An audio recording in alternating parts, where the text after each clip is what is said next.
Just a really quick update. I just wanted to show you a couple of things. So, very rarely do I talk about what we have to do to get machines running. Like, you see the finished article and you see the before sometimes, and you go, oh, fucking hell, machine works, didn't work. This is my table at the moment. Quite a lot of stuff on there, right?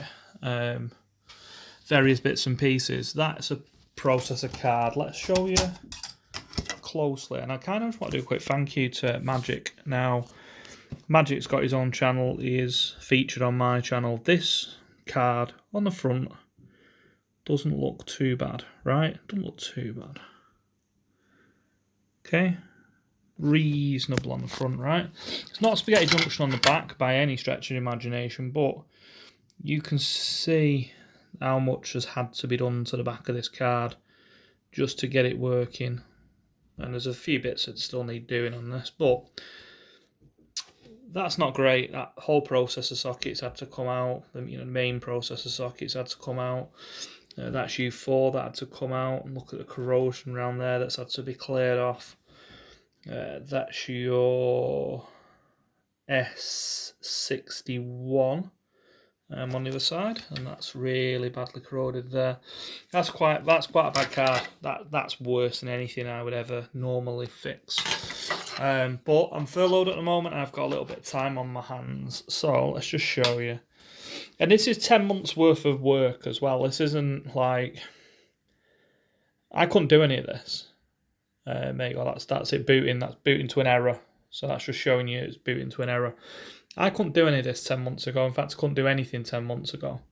Then I got locked down, got really, really bored, and Magik, who was already my mate, who I was sending stuff up to Scotland to fix, basically taught me bit by bit loads and loads about these boards. So much so that, there's some of the ones that I've fixed that are sat down there. There's more over there that I'm halfway through. And then there's a box of processors. Some of these I've done very recently. Let's just get out tangled. Very, very recently. There's the back of this one. You can see that one wasn't great. Yeah, so let's show you that one. Throw that to one side. Chuck another processor on the fire. That's another one. Not great, but you can get it to a working state again, and these things cost some serious money as well. They're not cheap. They do cost some serious cash. There you go, it's now booted up. But there's people like Matt Potter who make new cards, which is helping a little bit. And then there's people like me, Matty Lydon, and a few other people that can fix the odd one, Magik, and there's a few of us that repair. Right, there's another one. These are all, you can see all these little black dots. You can see them there, all them little black dots. They're all traces to remember that I did them. To remember I'd actually bothered to buzz them out. Look at the back of that one. So it's had a couple of jumper cables that I've had to put in. All that's needed rebuilding, so it's just completely gone. And it takes a lot of time as well. I mean,